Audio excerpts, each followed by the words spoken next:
You know what? Tony was very nice.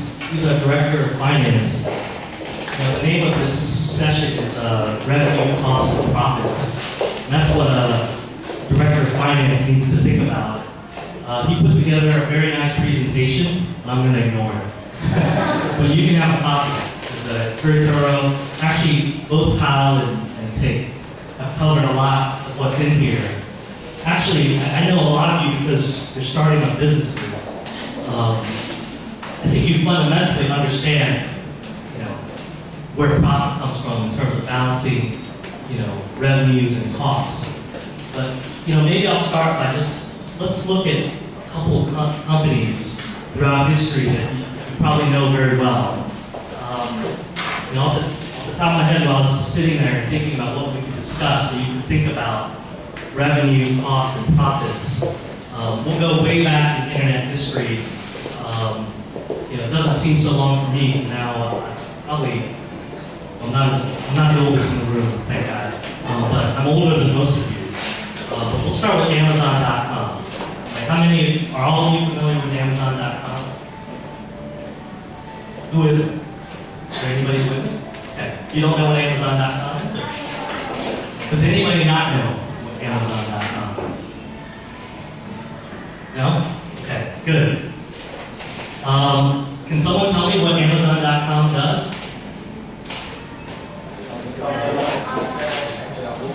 What do they sell? Everything. Can I buy guns on Amazon.com? You're right. Today, almost sells anything you're looking for, right? It sells electronics, sells books, sells even furniture, sells crafts. But way back when, Amazon only sold one thing. Does anyone remember what they started with? Books. Does anyone know why Amazon started with books?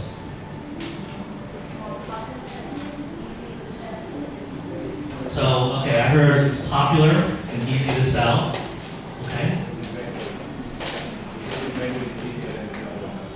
So, you're saying inventory is easier than other stuff. Not clear enough. So I'll ask you to clarify. What does that mean, inventory is easier than other stuff? I would think inventory for books is harder because there's thousands and thousands of books.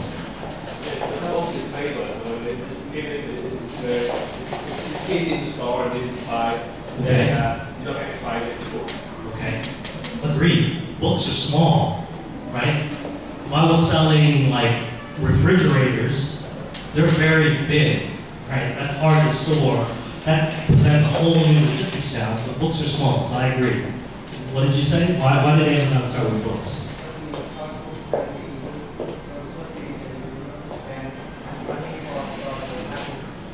So you're talking ebooks already, but go back to 1995. Ebooks have really only come to the fore, really in the last 2 years, thanks mostly to the iPad. And obviously the Kindle came out right a little bit before that, but ebooks is relatively a new phenomenon. Let's go back to 1995 when it started. So it's not a commodity. So let's say you will buy a book, it's going to be the same. Okay, the customer does need to inspect the book before they decide to buy a book. Right. Well, that's true. Some customers don't need to inspect the book. I know what I want. I just want to find it. In fact, when I know what I want, going to a bookstore is really frustrating, right? You got to walk around trying to figure out where it is. Probably it was misfiled, right? But what if I told you the other way, which is I actually love going to bookstores. I kind of like walking around just picking something off the shelf. How Amazon doesn't suit me by doing that, not in 1995. So there's obviously two different markets, but you're right. That's one of the important ones that they said, well look, it's hard to find a book sometimes. Let's go to your inventory question. Even the biggest bookstore, can it hold all the books in the world? Impossible, right? Can Amazon have all the books in the world? Why not? Okay, let's focus on what they were sort of looking at. But let me go back and ask an easier question. So physical inventory in one bookstore. You know, I think there's a Bahasa right over here, right? In that one bookstore, do you think, even if you just have one copy of every Vietnamese book that's in print, could Bahasa there hold it? Probably not, right? But Amazon is just a website. I can have a warehouse as big as I want, right? I can have one copy of every book in the world, and my website doesn't change, right? So that's another reason they chose books. You have assortment, and if you're competing against the real world, you can offer more. So there's a trade-off. I can't browse books like when I walk through a store, but I can find every single book that's in print on Amazon.com. Let's just start with English language first. Does anyone know why he called it Amazon.com? It's a long river, but what does that mean? That's kind of right, actually. That's his whole point, that the Amazon is the longest river in the world. And basically, his bookstore was a long tail, but it has every book you could ever want, and you can find it. So that's why he called it Amazon.com. There's another interesting reason why he chose books. Does anyone can venture a guess? You know, we already heard that it's small, so it's easy to ship, right? Because everything's going through the mail, right? We can have a large assortment. That's another reason why it's online. You know, Jeff Bezos thought really deeply about why he chose books first. So those are two good reasons. But what's the third, actually most important reason he chose books? It's a good reason. I think he did love books, but not a good financial reason. Let's think about revenues, costs, and profits. True. Very high margins, right? Well, let's look at most international English language print. When the first edition hard copy comes out, they're usually about $25, right? You know, like if any of you were quick to buy the Steve Jobs book last year, I think the retail price on that was $28.95, so $29. Does it cost $29 to print that many pages and put a cover on it? What do you think the gross margins on a book? Just if I'm talking the paper costs at $29. It's probably 90%, right? It can't cost more than $2, $3 to print and bind a book. So if a book to print and bind only costs $2 to $3, why are they charging me $29? Does anyone know?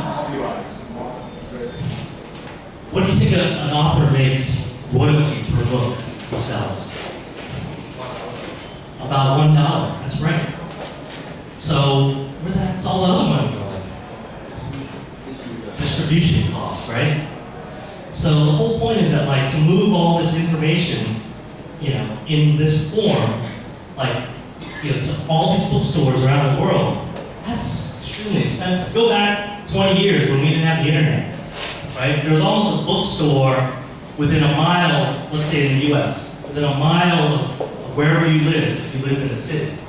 So in a big city, there could be like 300-400 bookstores. Across the United States, probably 25,000, 30,000 bookstores. So the cheap, let's say going back in time, you printed that Steve Jobs book. You have to serve these 25,000, 30,000 bookstores. You don't know which ones are going to sell more. Maybe you have some clue. But let's say on average, you send 10 books to every store. So you're printing 300,000 books. You got to move them. Trucks, you know, you brought up e-readers. This is why e-readers are going to make a big difference, right? Because in the end, do you really need the book? It's just words, it's bits, it's information, right? So that's incredible. About 80–85% of the margin is on distributing the book. So there's a huge arbitrage that you could have if you went on the internet, right? If you bought directly from probably the wholesaler, you could probably buy most books less than 50% their sticker cost, their retail cost. So the other reason why Steve Jobs chose books is huge margins, that he could compete with bookstores by undercutting them. But why did he undercut them? Why did he charge less than a bookstore?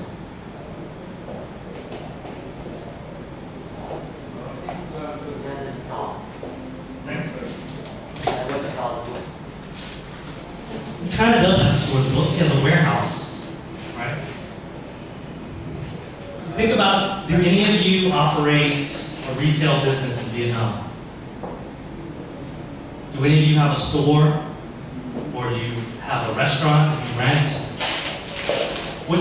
One of the biggest costs in Vietnam is what? Real estate, right? Bookstores, they have to have a lot of real estate, right? That Bahasa is probably like 800 to 1,000 square meters. Renting, let's just say out here in District 10, District 11, let's say rent is like $10 to $12. That's still about, somewhere between, let's say $10,000 to $15,000 a month just on rent. Right? We were talking about fixed costs. Right? You got to sell a lot of books just to make back the rent, right? Amazon doesn't have to pay any rent. It's just got a website, right? You can try to figure out what contribution of cost per book comes in, and Amazon says, you know what? Whatever a bookstore costs, or I guess I'll say attributed cost per book sold, I can sell for less because I don't have real estate. Right? So right away, okay, it's less. I can sell it for less than in a bookstore because I don't have to rent real estate. 2 is I have an assortment of the whole world of books. A bookstore can't do that. 3, in the end, what you're targeting in terms of as a user is someone who already knows what they want, right? If you look at the segmentation, that's how Amazon started, but there's really actually one other major financial reason we chose books, and it's not the margin. Anyone know? Okay, that means probably you've never read the Harvard Business School case. That's good. It has to do with cash flow. Dick talked about it, Kyle talked about it, I'm going to talk about it. Cash flow is king. When you start a business, when I look at sort of business opportunities, I always look at basically determining one. So think about this. Why would Amazon have such an advantage in terms of cash flow? Can anyone try to figure out why it was a great opportunity?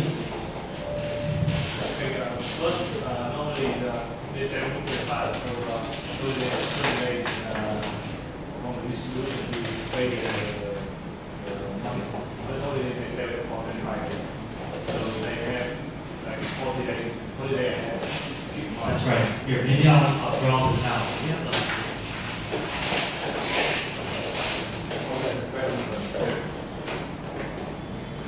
So books. Most books don't sell very quick, correct? So if I were a bookstore owner and some publisher wanted me to carry their books, how many days of credit would you ask for? I heard 40, 60. I'd actually ask for 90.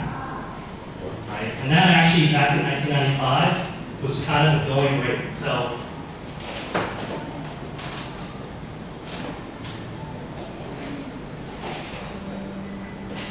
this is time 0. So I'm a bookstore. The publisher sent me a book. That's day 0. He's telling me that in 90 days, I'll have to pay for it. Okay? So my goal is to try to sell that book within 90 days, right? Because if it takes longer, it takes more working capital out of my sort of cash flow. What did Amazon do? Amazon actually did this. They said to publishers, you know what? Sell to me at a discount, so a little bit less than even they sell to bookstores. I'll pay you in 45 days. But I'm going to put it on consignment. So when I need a book, I'm going to order it from you and then I'm going to ship it out like the same day. Or actually in the beginning, they had a couple of publishers who they sent people to pack the books in boxes, And that's when the clock started on that. And why was this brilliant? Well, how are people paying online? So this is Amazon. It's a bookstore.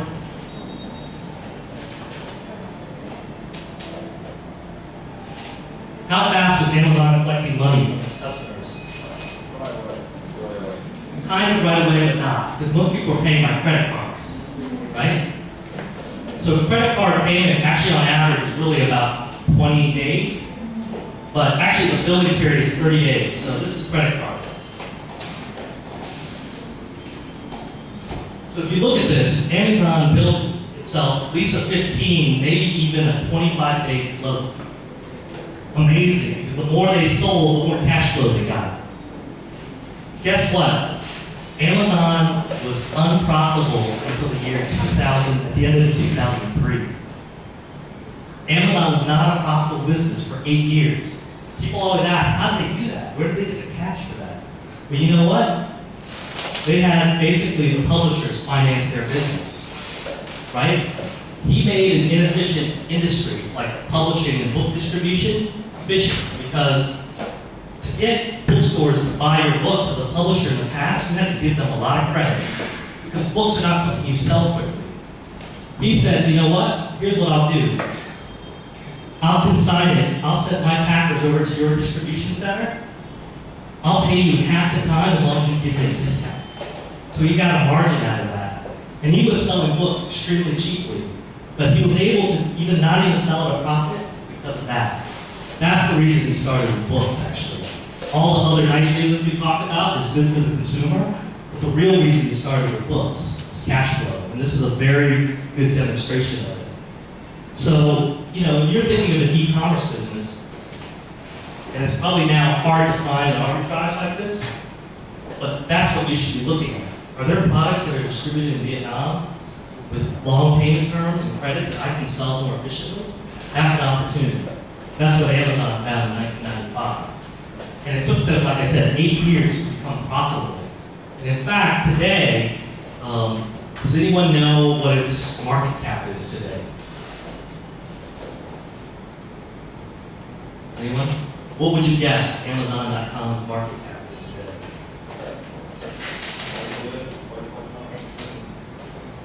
40, 45, I heard. Not bad. Not a bad guess. Anybody else? 400 billion? No, that's too high. Too high. No, it can't be 400 billion. I'm not sure, but it should be right around 100 billion. It's right around 100 billion, but does anyone know what its net profit was last year? Its net profit last year was only probably about, I shouldn't say only, but it was only about $650 million. That means it's getting like a PE of like 140 PE. Why do people give Amazon such a large PE? Is it growing really fast? Why is Amazon getting 140 PE? Even Facebook, which just has virtual products, has a PE of about, right now, about 65, 70. Why is Amazon, which actually moves physical goods, can't be selling more quickly? Why is the PE like 140? It's twice the Facebook. Once you get there, you probably never will, people get used to Amazon. It's very hard to disrupt Amazon. Yeah, I buy that. That's one. Does anyone know what other businesses Amazon has gotten into? Do any of you use like Kindle Fire? Yeah. That's a game changer, right? The whole Kindle platform is going to change the way they distribute books. And in fact, if you look at the pricing, the margins on electronic books today is much greater than on physical books. So that's one. They have a new product to be excited about. But actually, one of their coolest products that probably most of you in this room maybe haven't used or heard of is Amazon Web Services. You ever heard of it? AWS, right? It's brilliant because now, as a startup, if you're a young business, You don't have to spend, well actually today it's not that much, maybe several $1,000s to buy a server. You can just rent server time on Amazon, right? Does anyone know how Amazon got there? Why are they selling a technology platform like that? That's right. So Jeff Bezos said, you know what, we invested billions of dollars to run Amazon. We can rent this out and make money. And it's, again, probably 90+% gross profits, right? Maybe that's another reason why. If you go to Silicon Valley today, probably 3/4, maybe even more than 80% now, startups use Amazon Web Services. I'll tell you a story. Way back when, if you were kind of following venture capital, we went back to like Amazon days. One of the biggest reasons we needed to get capital for was hardware. To buy servers, to buy routers, to buy bandwidth, right? Today, it pretty much costs you nothing. It's a variable cost, just rent it from Amazon. So, you know, to start a company like Amazon way back when, it probably cost about at least $30 million in its first 3 years. Today, to start a similar company would cost you basically zero fixed costs. That's pretty amazing. That's changing how startups do business. Maybe let's go to another example. I'll breeze through this so I can get to my third one. So of course another company everybody knows well is Google. Does anyone know the history of Google? Does everyone in this room use Google? Why not use somebody? Just kidding. So tell me, anyone, what's the history of Google in this room? Who are the founders? Right, Larry Page, Sergey Brin. Where did they meet? Where did they go to graduate school? Stanford. Why do all good startups come out of Stanford? Does anyone know? Yeah, I mean, it's in Silicon Valley, but, you know, why does that matter? Aren't there smart engineers at MIT, or Caltech, or Buckford, Illinois? Because of thinking Silicon Valley, you have the ecosystem over there. What do you have? What do you say? So let's say I was there for 1 week. So I think because like when the staff they just have ideas, they go to the coffee shop on the food stall, they have like anchor person over there integration, you know. So you can focus easily ecosystem, you know, connect together. Agreed, right? I guess a lot of sociologists call this like what Silicon Valley represents, what we're trying to do with the Founders Institute, right, is to create clusters of greatness, right? You know, why do these clusters of greatness matter? You know, why do probably 80% of the world's sort of most valuable, fast-growing startups come out of Silicon Valley? It's not even coming out of other parts of the United States, like New York or Boston or Research Triangle Park or Austin. Why is it coming out of there? And I think Roy's right. Like, you're basically in an environment where everybody's doing the same thing. You're encouraged by it. Can anybody else sort of name a cluster of greatness that doesn't relate to business necessarily? Do any of you follow sports?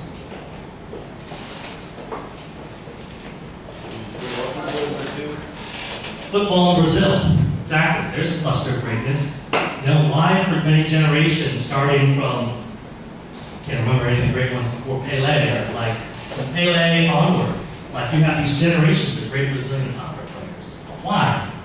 Why does that happen? Does anyone know? Because they want so good and football make them rich. Yeah, that's true, right? They could look around them and see someone they knew become rich by working hard at football, right? That's the same thing that happened in Silicon Valley. That's the same thing I want to happen in this room with everybody here. Look around you. You have a lot of very hardworking, talented entrepreneurs. You want to be like them. You want to be like Leo Ming.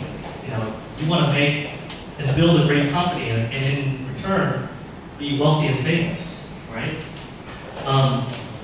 Anyone else can name another kind of cluster of greatness? I wouldn't call Hollywood great. No, if we stick in athletics, there's a lot of examples in athletics, right? If any of you like to play golf, for some reason now, Like if you look at the women's professional golf globally, it's being dominated by South Korean women, right? Or if you look at even tennis, right? Tennis, if you look at women's tennis, it's been dominated by Eastern European women.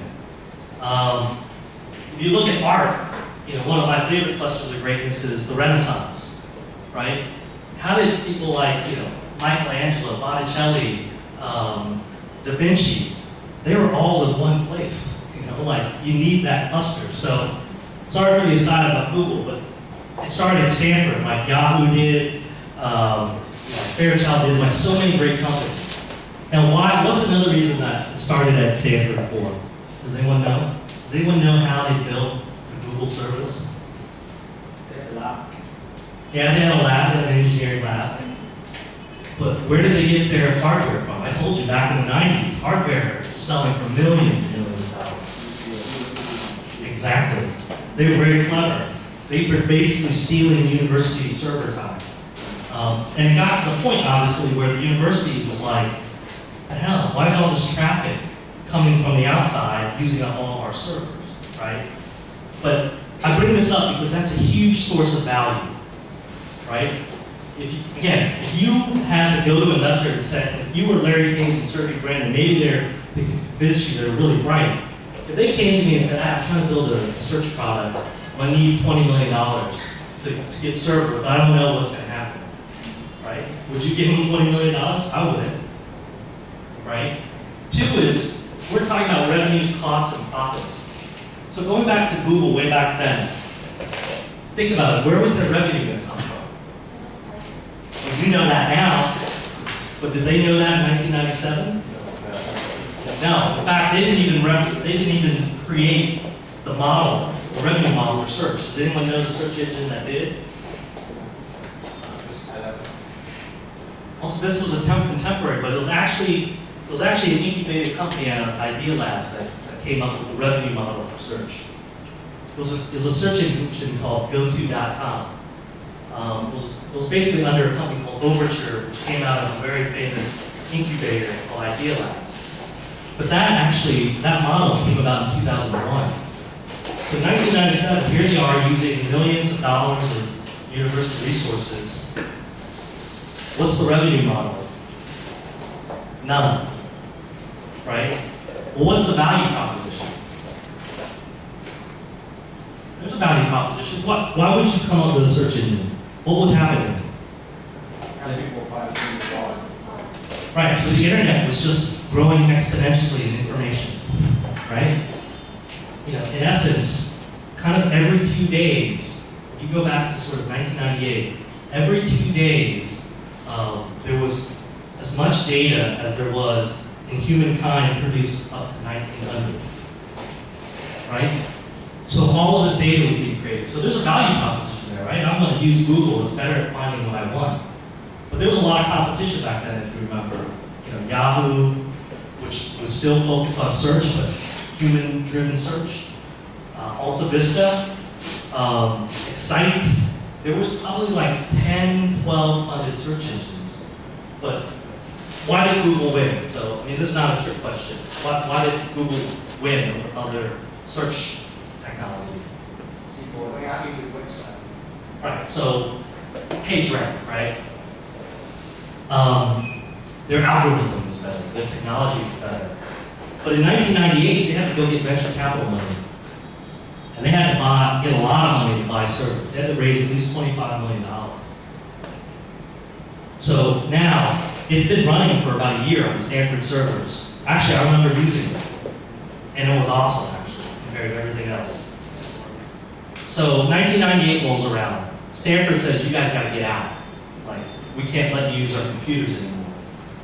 But thankfully, they were kind to Stanford. They said, okay, Stanford, thanks for everything. You get 5% of our company. But they had to go raise money. Actually, giving Stanford 5% of your company is smart. Why? Because the university president knows all the venture capitalists. He gives them a call and says, hey, I got 2 very smart grad students here. They've got a technology, but they have no revenue model. They've got extremely high costs, fixed costs, and no reasonable reason to have profitability in the near future. Are you interested in funding it? But all of a sudden, there was probably about 10 to 12 venture capital firms showed up and said, I'd do it in a heartbeat. Well, why? Can anybody sort of get into their heads and say, why would you fund a company that's going to need millions and millions of dollars of infrastructure, have no idea how they're going to make money, and who knows how they're going to exit? Why would you fund it? Would you have funded it in 1998?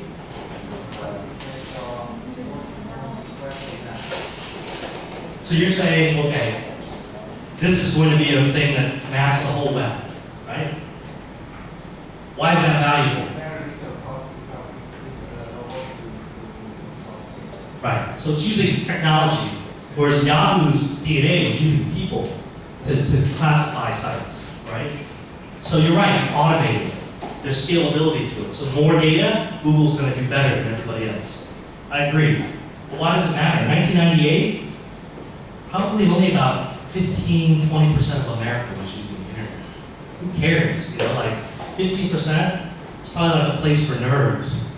You know, like when I was using email in college, everybody thought I was a nerd. You know, like, you know, I'd say, hey, shoot me an email. They'd be like, you're a loser. Right? So the internet, 98, who cares? You know, like my mom doesn't even know what the internet is. Why would I fund this company?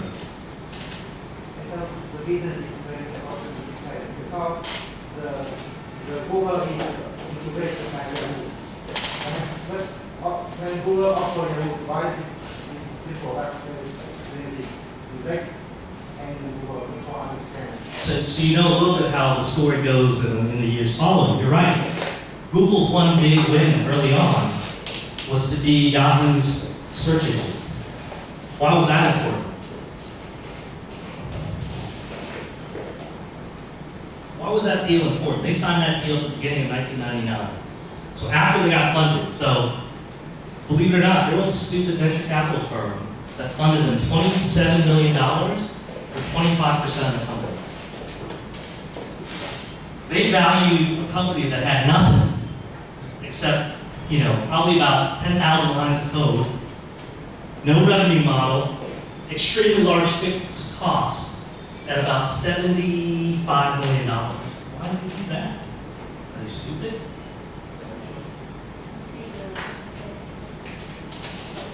Potential, but how can you quantify that potential?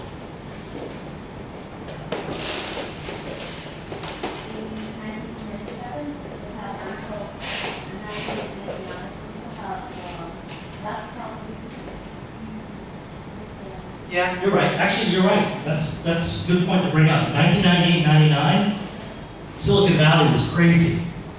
Everything was worth $100 million, right? That's probably one reason why. But actually, at the time, Google was extremely sort of an outlier compared to the valuation of many other startups. Where are they getting this valuation from? Sure, but someone like me has to agree that that's an okay price, right? You'd look really stupid if you wrote a check for $27 million and 3 years later it goes to zero, right? Kyle's kind of alluded to this. Well, there's many ways you can value a company, right? Well, this one has no revenue, so I can't even do like a multiple of revenue. They didn't even have a revenue model, so I can't even do a discounted cash flow. Basically, you know, in essence, they were kind of just shooting blind, right? But they looked at the big numbers. The trend was, okay, at the time, probably only about 200 million internet users worldwide. But that number was going to double every, in essence, like 12 to 14 months. The numbers were growing very fast. Why would like the Yahoo deal matter to Google? Show that they can scale with that. True, true. But let's just look at it from another point of view. You know, what's a way often, particularly internet companies, value number of users, right? What was the #1 ranked website in 1998, 99? Yahoo. By far, actually. So basically, they were able to insert their technology, acquire users, because Yahoo may have white labeled it as their results, but actually, Google is very smart about doing a lot of PR and saying we are the engine behind Yahoo, right? And they put Yahoo at its top, right? So in the end, we're talking about revenues, cost, and profit. Here's a good example of something that had none of it. In fact, didn't have a revenue model until 2001. They didn't charge for anything for 4 years, right? Same thing like Facebook. Facebook really from 2004 to about late 2007, 2008, so also 4 years, didn't charge any money. So let's just jump to Facebook. Actually, let's go back. What is Google's market cap today?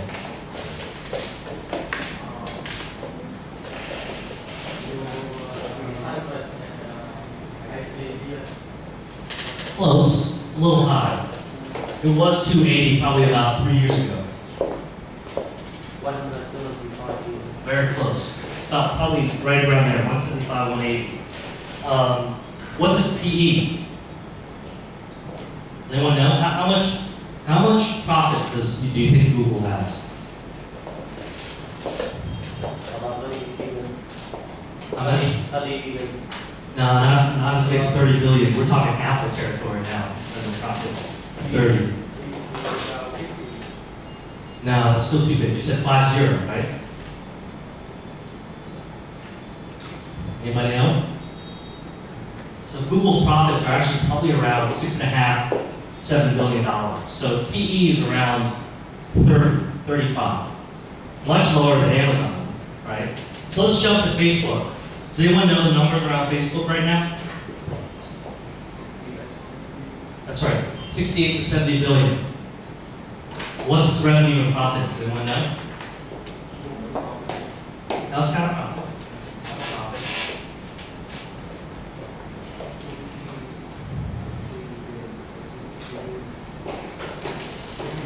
The profit, I think, I haven't looked up, but it's around 1 billion.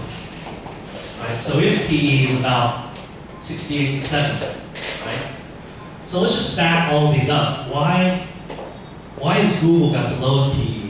Why does Facebook have actually very high PE at about 70? Why does Amazon have one like 140 or something? Why? I would think Google is the most profitable company in this bunch. Why is it the smallest multiple?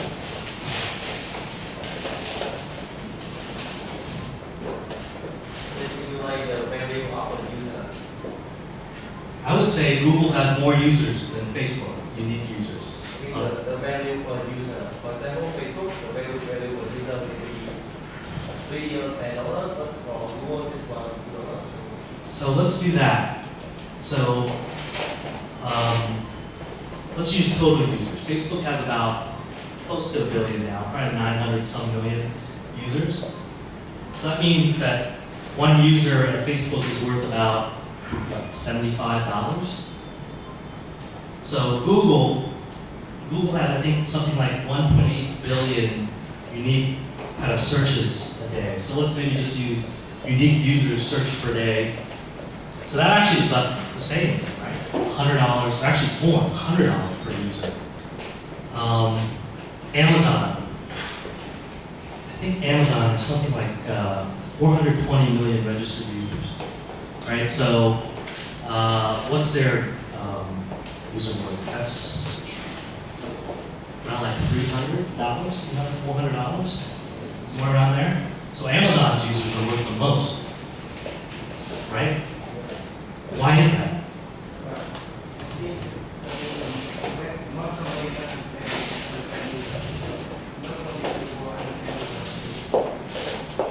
So you're saying it's unclear what a Facebook user is worth, right? Because let's all be honest. When you use Facebook, how many times have you ever really clicked on an ad? Not much, right? I'm there to try to find gossip about my friends. Like not like buying sports equipment. Whereas Google, if I type in something, most of the time I'm typing in something I have an intent, right? Like I type in restaurant, I want to go eat somewhere, you know. So that has more value because there's an intent to act, right? You know, what Kyle can tell you what they're doing at M2U00363 is very similar, right? The only reason you go on M2U00363 is that you want to find a deal. You're ready to act. You're worth much more than someone just going on Facebook and looking for, you know, ugly pictures of your friends, right? Same thing with Amazon. When you go to Amazon, you're there to buy something, right? So you're worth a lot to them. You always have an intent to buy. But I go back to Facebook, which is, Facebook gets this high valuation. Why? Because there's a significant fixed cost. What's the variable cost of Facebook? If I have one user, how much does that cost Facebook? Practically zero, right? Facebook's its own costs, all the salaries of its engineers, all the servers that it needs, but that's actually, again, on an accounting basis, right? Totally a fixed cost. You don't need to put it into, you know, you're going to depreciate it, you know, as a hard asset. But basically, like Facebook, you could say, you know, its scalability is almost infinite, right? Every single user, sure, they may have to buy incremental servers, but it costs Facebook nothing to deliver a service. Same thing as Google, right? So those are good examples of just, if you look at particularly internet companies, how revenues, cost, profit trickle down to like valuation. So I'll stop there because we're running a little late, but do you have any questions?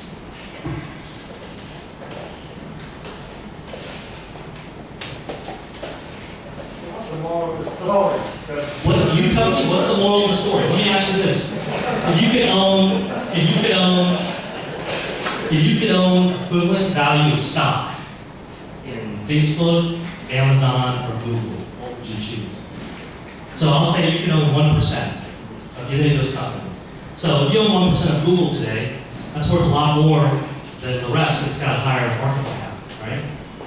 But not by much. So what would you pick? Among those three, what would you pick? The highest margin business, probably Google, right? You're talking about profitability and margins. Amazon, its margins are razor thin, like 2-3%, right? You're selling physical goods that have a real cost. So, you know, it's profitable, it's nice, but man, razor thin margins. Same thing with Facebook, high scalability, pretty much fixed costs. You know, who knows what's going to happen to revenue? You know, if you use Facebook over mobile, they're not advertising to you. They don't know how to make money with you over mobile right now. That's probably why the stock price has dropped about 20% since IPO. They still haven't figured it out. So if you believe in Facebook, you would say, you know what? It's like Google in 1998. It'll figure out how to make money off of you in mobile.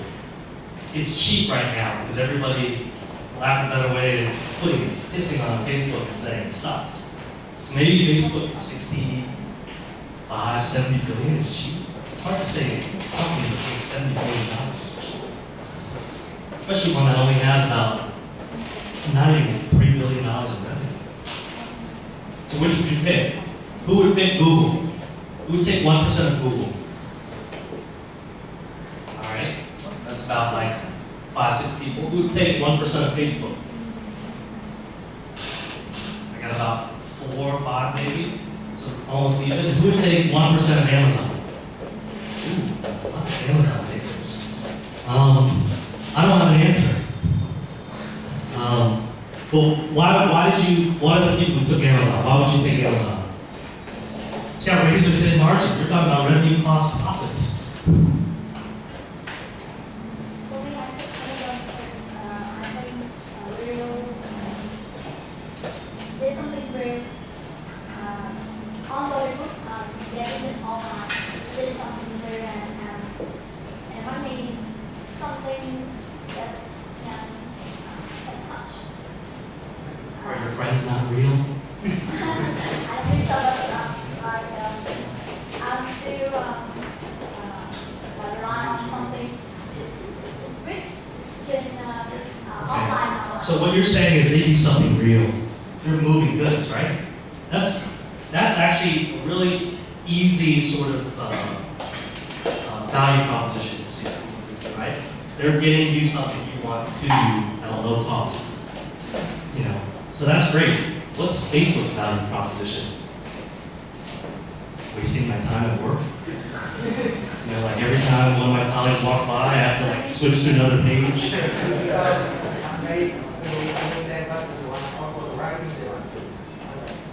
Okay, so who you pick Facebook? You pick. So you think that one day, because how much time do you spend on Facebook a day? Be honest. It's beyond the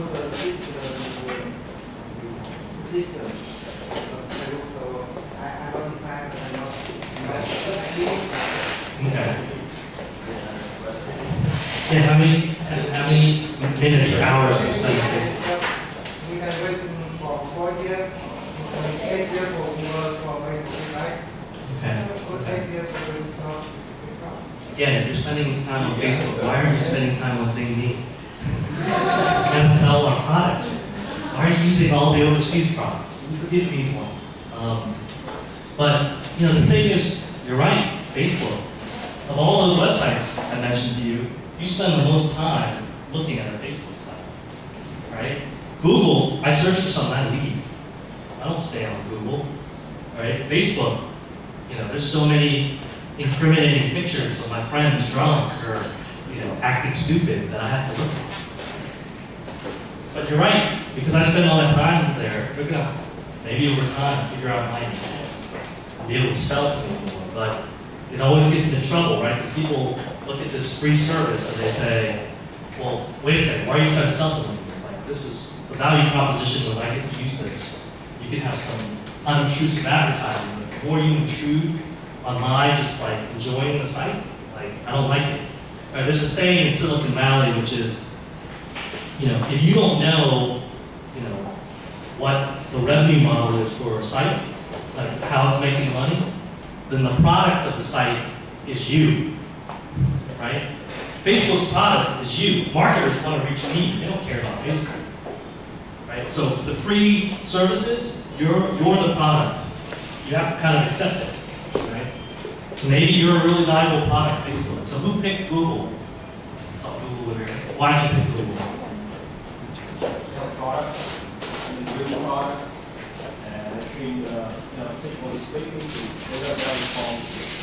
Sure. But what if I told you, man, it's been years and years since they've created another great product? I would say Gmail is their last great product. That's a long time. Gmail was created, I think, in 2005, so it's 7 years. Glasses coming. Google Glasses. Am I going to wear those stupid things hanging off my eye? We'll talk about nerd, right? Using email, at least nobody saw, but wearing these glasses, everybody's going to see.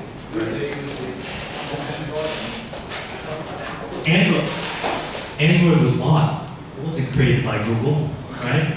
If that's the case, Google should just give cash back to its investors, and we should invest in Android, right? YouTube was bought. Google didn't create YouTube. So this myth of Google being a great engineering company, I don't buy it. Because last 7, 8 years, they bought all their technology. Why do they have, 10,000 engineers? I don't know, they haven't been creating a product. I'm just being harsh on Google, but, you can ask that. That's what a lot of analysts ask. What are all these Google engineers doing? Apparently they're just working on projects they like for themselves. So, but the truth is, I don't know the answer. You guys pick. And it all goes back to look at revenues, costs, and profits, because in the end, real money is what decides value. You gotta make profit. You can start your business not knowing what your revenue model is, and how you're gonna make money. But if that's the case, you better have mass engagement, right? That's why, what I was getting at when I was asking you, why is Google valued at $75 billion when it has nothing, not even a revenue model? Well, it had a technology that most likely everybody would use. That's really valuable. Same thing with Facebook, right? That's a technology most likely, a fair amount of the world would use, right? But think about it this way. The phone book, about 30 years ago, was something everybody used. Does anybody use the phone book anymore? The big yellow pages? Anybody? In 30 years, Facebook is going to be the phone book, right? If everybody's on it, it's just a phone book. I could be wrong, but that's just one guess, right?